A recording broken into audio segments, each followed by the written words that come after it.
Bonjour et bienvenue dans ce challenge dépendance affective de 5 vidéos. Je te remercie d'être ici. Si tu as décidé de faire ce challenge, c'est que tu es peut-être dépendant ou dépendante affective. Alors moi je me présente, je suis Noémie Séverin, astrothérapeute et coach en relation et en amour de soi et je vais t'accompagner pendant 5 vidéos. Tu peux regarder une vidéo par jour, donc on peut dire 5 jours sur la dépendance affective. Alors je te préviens, moi je suis quand même assez nature peinture. Je vais pas couper la vidéo, donc il y a des fois où je vais peut-être me tromper, avoir des petits tics au niveau de la parole, tout ça, mais c'est pas grave, je vais laisser tel quel. Je vais pas refaire 10 fois la vidéo, ça va être comme si on était en live aujourd'hui. Donc aujourd'hui, on va parler de identifie tes blessures dans tes relations passées et présentes. Donc si tu es ici, c'est que tu penses avoir peut-être de la dépendance affective. Tu peux te reconnaître dans toutes les parties d'une personne dépendante affective, ou bien tu ne vas te reconnaître dans qu'une seule des, on va dire, symptômes, symptômes de la dépendance affective. Alors pourquoi j'ai voulu faire un challenge sur la dépendance affective? Parce que moi je suis une ancienne dépendante affective. Alors moi pour le coup j'avais tous les symptômes que je vais te donner aujourd'hui, mais j'ai réussi à m'en sortir et c'est pour ça que j'ai voulu faire ce challenge pour pouvoir accompagner les personnes qui, comme moi à l'époque, étaient un petit peu... c'est comme si à l'époque j'étais un petit peu désespérée parce que la dépendance affective, comme son nom l'indique, dépendance, c'est comme une dépendance à l'alcool, à la drogue, c'est très très compliqué de s'en sortir. Très compliqué déjà de prendre conscience qu'on est dépendant affectif et ensuite de pouvoir libérer ses blessures et avancer et sortir de la dépendance affective. C'est un long chemin, mais c'est pas impossible.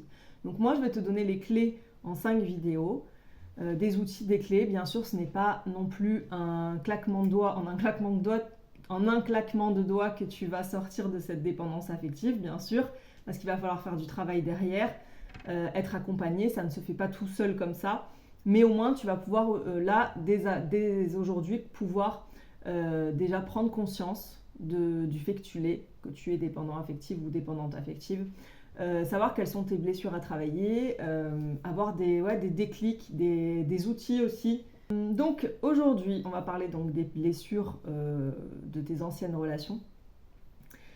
Tu as un workbook d'accompagnement où tu vas pouvoir justement chaque jour, ou je ne sais pas si tu vas le faire en un jour, en 5 jours, ou je ne sais pas le challenge, mais en tout cas si tu le fais en 5 jours, tous les jours, moi je te conseille de regarder une vidéo par jour et de faire les exercices une fois par jour. Donc à chaque thématique, tu as un exercice dans le workbook à faire. Si tu as des questions, je reste à ta disposition en message privé, par mail, tu me contactes comme tu as envie.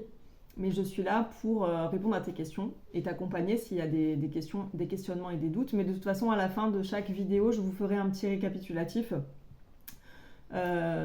du workbook en fait. Je vais t'expliquer chaque point du workbook. Donc normalement, tu sauras le remplir et le faire tout seul ou toute seule. Voilà. Alors du coup, qu'est-ce que c'est la dépendance affective? Je vais vous donner souvent des petits exemples par rapport à moi, mon parcours, puisque je suis ancienne dépendance affective, comme je te l'ai dit. Un coup je dis tu, un coup je dis vous, bon voilà, désolée. Alors, un des principaux, on va dire symptômes, j'arrive pas à trouver le terme, mais caractéristiques, voilà. Une des principales caractéristiques de quelqu'un qui est dépendant affectif, c'est qu'il va fuir la solitude. Bien sûr, un dépendant affectif, sa première problématique, c'est qu'il ne s'aime pas. On est d'accord. Alors, je ne sais pas si tu le savais, mais la première chose à savoir, c'est que un dépendant affectif ou une dépendante affective ne s'aime pas. Donc, comme il ne s'aime pas, il va fuir la solitude. Il n'a pas envie d'être seul avec lui-même. Donc, pour te donner des petits exemples, moi, j'étais quelqu'un qui ne pouvait pas être seul et qui avait tout le temps besoin d'être accompagné, même si c'était des personnes que j'appréciais pas, qui m'énervaient, qui me bouffaient mon énergie, j'avais besoin de tout le temps être accompagnée par quelqu'un. Donc je prévoyais à l'avance un planning de mon week-end pour pas me retrouver toute seule, où j'allais voir des gens, n'importe qui, même des fois, à peine je connaissais un mec que j'avais rencontré sur une application, parce que c'est ça aussi, quand on est dépendant affectif, on est sur les applications de rencontres. Et à chaque fois, on rencontre des nouvelles personnes et on va les voir, même si on a eu un premier date et que ça s'est mal passé, ben on va y aller parce qu'on n'a pas envie d'être seul. On va essayer de lui dire, ah, tiens, tu fais quoi aujourd'hui, j'aimerais bien qu'on se voit, machin, etc. Pareil pour nos amis, on va tout le temps vouloir être accompagné. Moi, avant, je ne regardais même pas un film toute seule. C'est-à-dire que quand j'étais toute seule, j'étais perdue. C'est comme si j'étais perdue, je savais plus quoi faire. Je regardais pas de film toute seule, je lisais pas. Enfin, je lisais, mais c'était toujours dans un contexte où je savais que voilà, il y avait quelqu'un à côté ou que j'allais voir quelqu'un, etc. Mais sinon, j'étais en angoisse totale si je me retrouvais seule. Alors, la deuxième caractéristique, c'est qu'on ne sait pas dire non. Si quelqu'un nous demande, par exemple, est-ce que tu peux m'aider à déménager ce week-end et que toi, tu avais prévu de faire autre chose, bah, tu vas pas pouvoir dire non parce que tu vas te dire, si je dis non, l'autre, il va pas m'aimer, il va mal le prendre, il va plus vouloir me voir. En fait, c'est toujours cette peur d'être abandonné, d'être rejeté. Et ça, on va en parler à la fin, à la fin. C'est la thématique du jour. La blessure, les blessures de nos anciennes relations, parce que bien sûr, à chaque fois, derrière, il y a une peur liée à une blessure émotionnelle. Ensuite, on va en faire toujours trop pour l'autre. Par exemple, moi, je vais te donner aussi un exemple par rapport à moi. Un jour, j'ai invité des 4 amis à faire une soirée de Noël où on devait s'offrir des petits cadeaux, tout ça. J'ai passé ma journée à cuisiner alors que j'étais fatiguée, j'avais pas envie en fait. J'avais pas envie. Mais déjà, j'avais prévu de le faire et puis je me suis dit... en fait, c'est toujours en faire trop, en faire des caisses pour que les autres ils disent « Ah, Noémie, elle sait... ah ouais, elle a fait tout ça pour moi, machin et tout. » Toujours dans le but d'être aimée derrière, puisque nous, on ne s'aime pas nous-mêmes. Donc, on va en faire trop. Moi, j'ai passé ma journée, par exemple, à cuisiner. J'avais acheté des cadeaux à tout le monde et au final, il y en a 2 qui se sont désistés. On s'est retrouvés que 2. Et j'avais les boules. Voilà.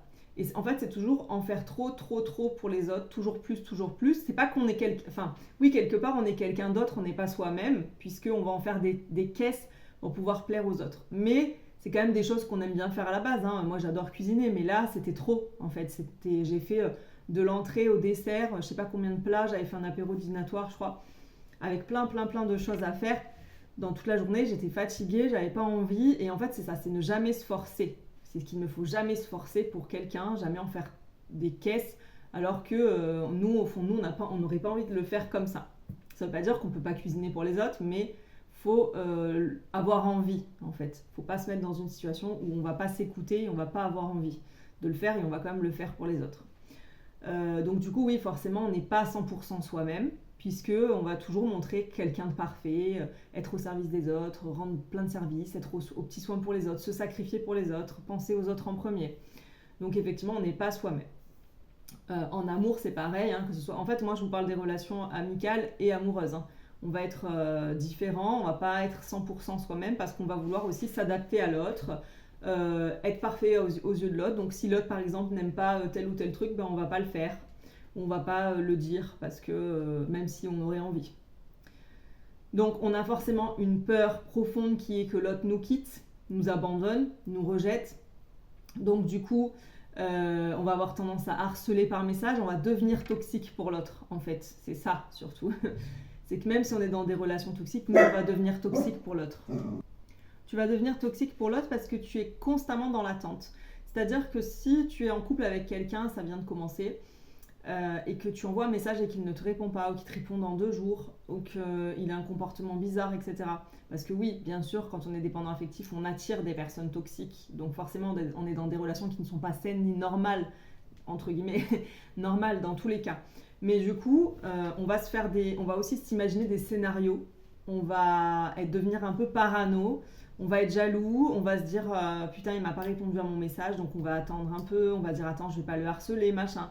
Jusqu'au moment où en fait la peur de l'abandon, la peur du rejet, tout ça, ça va dégoupiller comme un truc dans le cerveau. Moi, je sais que c'était ça. C'était comme si c'était plus fort que moi. Un petit peu comme un drogué, en fait, qui va avoir besoin de sa dose. C'est-à-dire que à un moment donné, j'avais pas de réponse à mon message, je pétais un câble, et d'un coup, j'envoyais des messages, je harcelais, je devenais même un peu méchante, parce que, bon, après, ça, c'est mon ascendant Scorpion, mais... Voilà, je devenais quand même assez méchante et j'envoyais plein de messages sur messages, j'appelais tout ça et bien sûr l'autre qui reçoit ces messages ou qui a appelé, qui est harcelé, ça va faire un effet inverse, on va devenir toxique pour lui et lui il va se dire mais elle est complètement folle, j'arrête la relation et du coup on va provoquer ce dont on avait peur. Alors je dis pas qu'on est tout le temps avec des personnes toxiques, ça peut arriver qu'on soit avec des personnes saines aussi, mais du coup ce comportement-là de jalousie, de peur, de se faire des films, des scénarios, d'avoir toujours besoin de l'autre, d'être tout le temps avec quelqu'un, de pas aimer la solitude, bah l'autre en fait, ça va l'empêcher d'être libre, il va se sentir étouffé, donc même si c'est quelqu'un de bien à la base, il peut fuir et du coup bah, on va obtenir ce qu'on avait envie, enfin nos croyances en fait. Des fois nos croyances et nos peurs sont tellement fortes qu'on va attirer cela à nous ou alors on va le provoquer en fait. Donc voilà. Et du coup, ben, le dernier point, c'est que, ben, comme je vous ai dit, on attire des relations toxiques, mais surtout des personnes qui ne nous acceptent pas comme nous sommes, mais de toute façon, nous ne montrons pas qui on est vraiment.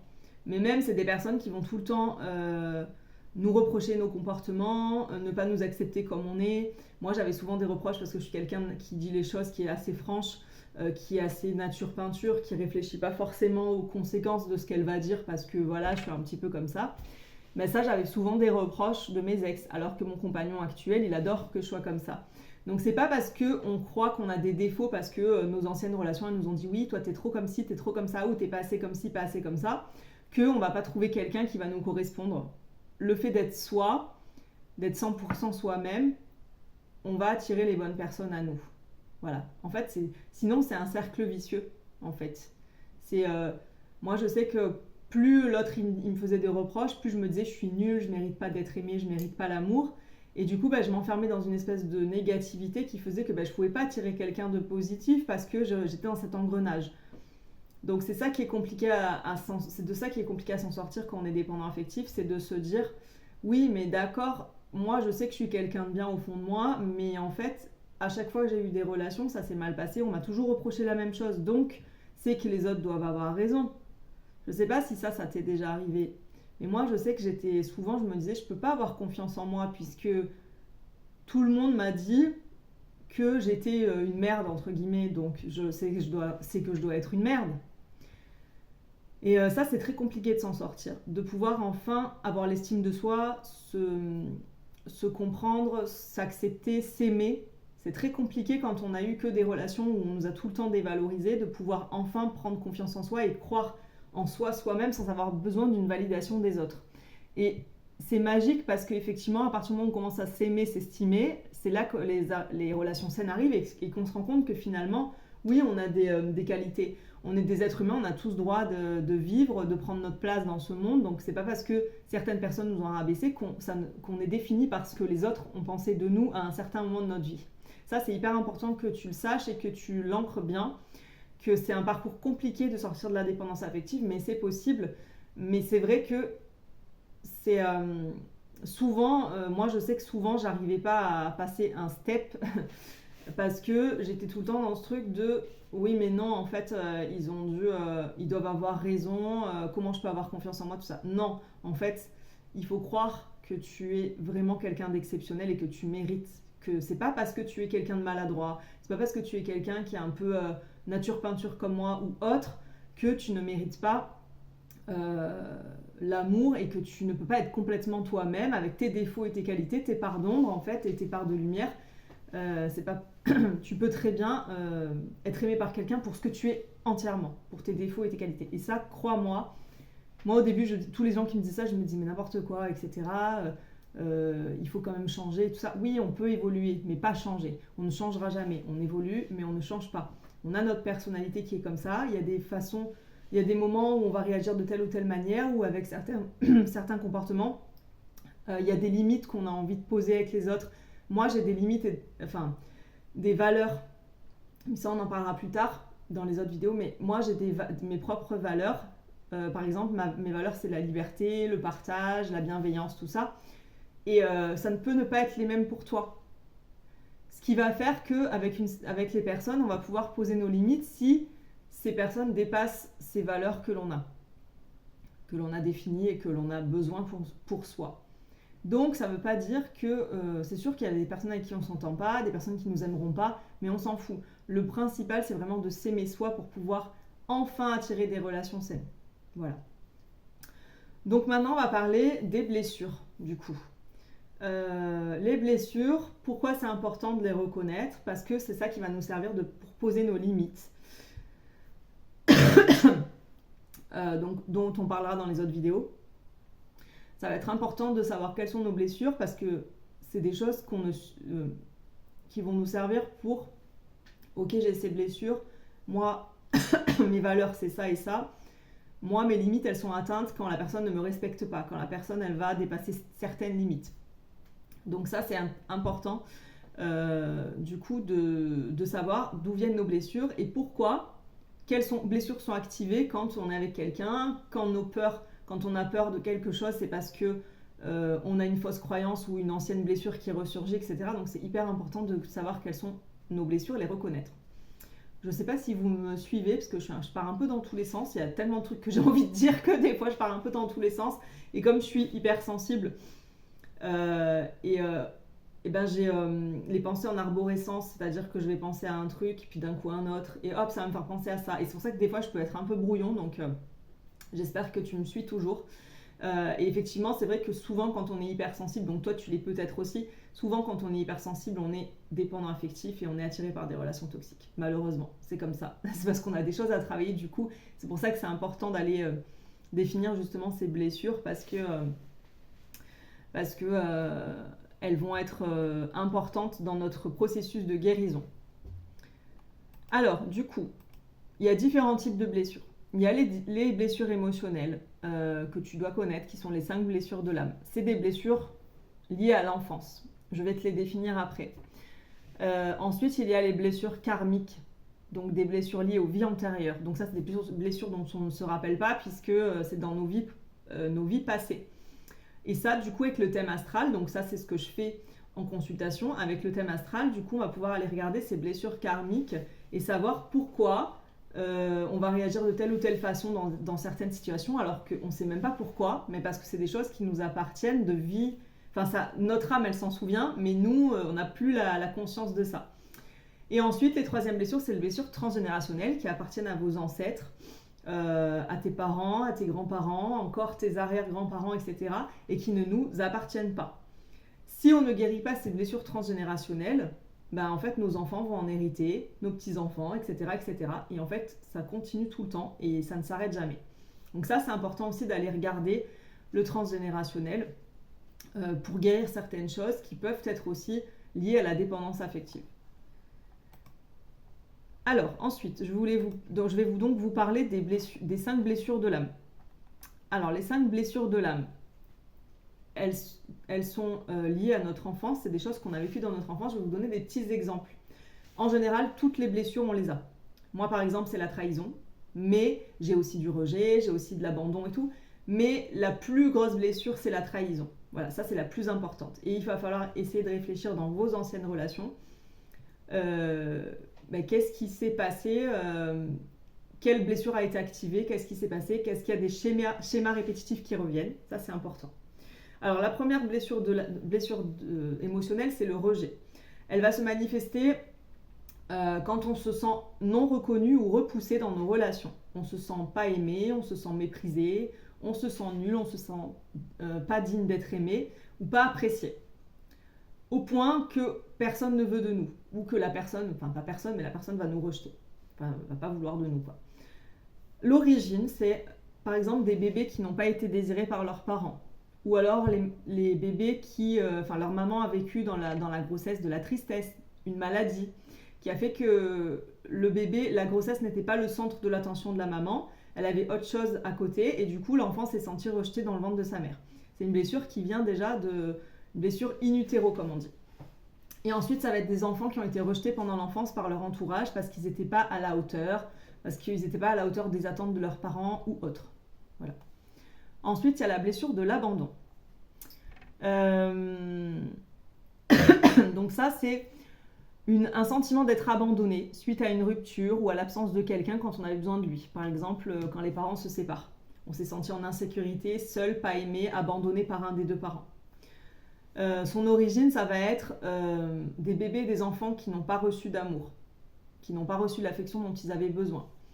Des enfants qui ont mal vécu l'arrivée d'un petit frère ou d'une petite sœur. Des enfants séparés par leurs parents à la naissance, ou des enfants enfin un père qui est parti, une mère qui est morte, etc. En fait, des enfants abandonnés par leurs parents, ou un parent absent, un parent qui est parti ou qui est décédé. Voilà, donc déjà, tu peux peut-être te reconnaître dans... Moi, je sais que je me reconnais dans tous. Mais après, bien sûr, c'est la trahison, comme je disais, qui est plus importante. Mais dans toutes les blessures, forcément, je me reconnais dedans. À toi de définir laquelle est la plus importante. Ensuite, l'humiliation. Donc ça, c'est le sentiment d'être blessé dans son amour-propre, quand notre dignité est atteinte. C'est quand on est rabaissé, dévalorisé ou jugé par les autres. L'origine, c'est le parcours d'autonomie de l'enfant qui n'est pas respecté. Par exemple, quand un enfant se fait engueuler parce qu'il a fait ses besoins sur lui, pas au pôle, quand les enfants, vous savez, ils apprennent à faire pipi au pot et qu'en fait, ils se font dessus, donc les parents, ils les engueulent, par exemple, ou quand ils sont critiqués dans l'enfance, jugés ou moqués. Ensuite, nous avons la trahison. Donc la trahison, c'est le sentiment que quelqu'un qu'on aime, à qui on a accordé notre confiance, n'est pas fidèle à nous, nous blesse, nous fait du mal. Donc on est déçu et on se sent trahi. L'origine, ça peut être des abus sexuels, de l'inceste, on va dire, de la violence de la part d'une personne de confiance qui est censée nous donner des repères. Ou de l'infidélité, comme je vous ai dit, mais c'est plus... des trucs quand même assez hard. Voilà, violence, abus sexuels, tout ça. Après, ça ne veut pas dire qu'on ne peut pas vivre de la trahison plus tard dans notre enfance, enfin dans notre adolescence, etc. Mais en général, voilà, la trahison, quand elle est vraiment très très importante, c'est qu'elle se manifeste dans l'enfance par des choses assez hardos, comme je dis tout le temps. Et pour finir, la blessure d'injustice. On ne se sent pas apprécié à sa juste valeur, pas respecté, on ne pense pas recevoir ce qu'on mérite, ou au contraire trop recevoir alors qu'on ne le mérite pas non plus. Voilà, il y a un truc qui n'est pas... Enfin, c'est trop ou pas assez. Voilà. Donc l'origine, c'est les enfants qu'on ne laisse pas être eux-mêmes. Donc ça, il faut faire très attention. Je ne sais pas si tu as des enfants, mais moi, je sais que j'essaye de faire attention avec ma fille à toujours essayer de l'accepter comme elle est. Même si nos enfants sont différents de nous et qu'on aimerait qu'ils soient différents, ben, des fois, on n'a pas le choix, ils sont comme ils sont. Voilà. En général, de toute façon, dans notre enfance, on a tous été... Enfin, c'est rare les parents qui acceptent les enfants comme ils sont. Hein. En général, on essaye toujours de changer, on fait des réflexions, etc. On juge l'enfant, etc. Et du coup, ça crée toutes ces blessures dont je vous ai parlé. L'origine de l'injustice, donc je disais, c'est les enfants qu'on ne laisse pas être eux-mêmes, c'est les enfants qu'on empêche de faire du bruit, par exemple, pour ne pas réveiller sa petite sœur, des parents très contrôlants. Voilà, très très contrôlants. Et ça crée cette blessure d'injustice. Voilà pour les blessures. Donc c'est intéressant d'analyser vos relations anciennes et réfléchir aux schémas qui reviennent depuis notre enfance et qui se perpétuent dans notre vie amoureuse. Il y a... je vous invite à regarder aussi une vidéo de Lise... n'importe quoi. Je suis dans les blessures, donc je pense à Lise Bourbeau, pardon. Christine André, qui parle qu'on choisit nos parents avant de naître et qui explique en fait ce qu'on était dans notre dernière vie et pourquoi on choisit tel parent. Parce qu'il y a un des deux parents qui est comme on était dans notre dernière vie et qui va venir nous faire travailler quelque chose. Et que ensuite, c'est des choses qui vont se répercuter dans notre vie amoureuse. C'est hyper intéressant d'aller regarder cette vidéo de Christine André. Il y en a plusieurs sur sa chaîne YouTube. Et là, tu verras, je crois que c'est les parents ou choisir ses parents, mais c'est un truc avec les parents et c'est hyper intéressant. Et ça aide aussi à savoir un peu quelle est notre blessure, qu'est-ce qui ne nous plaît pas, quel schéma peut revenir fréquemment dans nos relations amoureuses et ça permet aussi d'avancer et d'évoluer. Alors, pour finir, donc je te dis si tu as des questions, n'hésite pas par message privé ou par mail. Mais pour finir, on va aller regarder le workbook. Et du coup, je vais te décortiquer un petit peu les exercices à faire pour aujourd'hui. Et demain, du coup, on va parler de identifie tes valeurs. C'est dont je te parlais tout à l'heure, savoir reconnaître ses valeurs pour poser ses limites avec les autres. Alors, je suis en train de regarder ce book. Alors, première question. Dans quel comportement de dépendance affective te reconnais-tu? Donc, il va falloir que tu surlignes chaque chaque affirmation qui te parle. Donc c'est un petit peu ce que je t'ai dit au début, savoir reconnaître les symptômes, entre guillemets, les caractéristiques de quelqu'un qui est dépendant affectif. Tu peux en avoir qu'un seul, mais à partir du moment où tu en as un, c'est que tu l'es. À petite dose, à faible dose, certes, mais que tu l'es quand même. Donc voilà, il va falloir que tu surlignes tout ce qui te parle. Deuxième question, comment ces comportements se manifestent chez toi? Donc voilà, par exemple, si tu ne sais pas dire non, tu peux marquer je ne sais pas dire non quand quelqu'un me propose de sortir, une copine me propose de sortir et que j'ai pas envie, je ne sais pas dire non, par exemple. Voilà, tu mets vraiment des exemples de comment chaque chose que tu as surlignée, comment elle se manifeste. Troisième question, quels sont tes objectifs à atteindre si tu arrives à sortir de la dépendance affective? Donc là, c'est vraiment qu'est-ce que tu aimerais réussir à faire? Donc par exemple, ton objectif 1, ça peut être rencontrer quelqu'un de bien, quelqu'un en accord avec moi-même. Deuxième objectif, ça peut être ne plus être jalouse, ne plus être jaloux, ne plus être possessif. Enfin voilà, c'est vraiment, vous mettez quels sont vos objectifs à atteindre une fois que qu'est-ce que vous aimeriez atteindre une fois que vous serez sorti de la dépendance affective.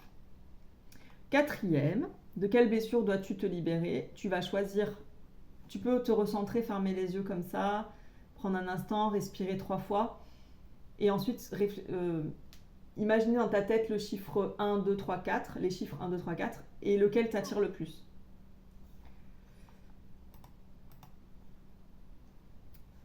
Du coup, si tu as choisi le chiffre 3, par exemple, tu vas aller te référer à ce que j'ai marqué. Si tu as choisi le chiffre 3, et là, tu vas lire. En gros, c'est la blessure qui est encore active chez toi. C'est comme un oracle, en fait. J'ai pris des cartes d'oracle que j'ai tirées et j'ai marqué, j'ai remis à quoi ça correspondait. Donc ça, c'est un petit truc sympa.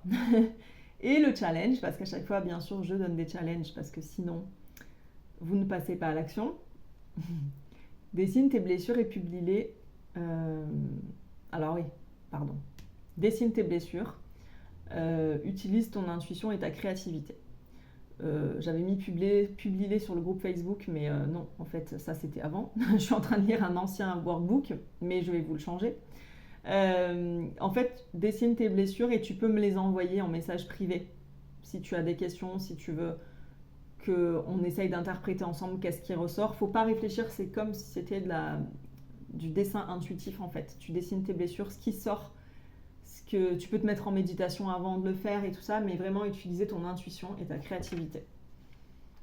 Et tu peux après l'analyser, soit tu me l'envoies, on essaye d'analyser ensemble, soit tu l'analyses tout seul ou toute seule et tu regardes si tu as mis telle et telle couleur, les couleurs que tu as utilisées, qu'est-ce qu'elles représentent pour toi,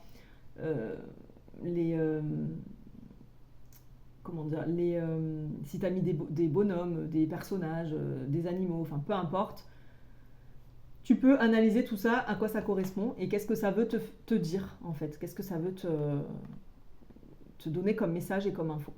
Voilà, et du coup à la fin du premier jour, quelles sont tes prises de conscience et écris 3 mots ou phrases positives pour t'encourager. Voilà, à chaque fois il faudra faire ça tous les jours. Voilà, écoute, j'espère que cette première vidéo t'a plu. Et puis, on se retrouve pour la deuxième vidéo. Identifie tes valeurs pour poser tes limites avec les autres.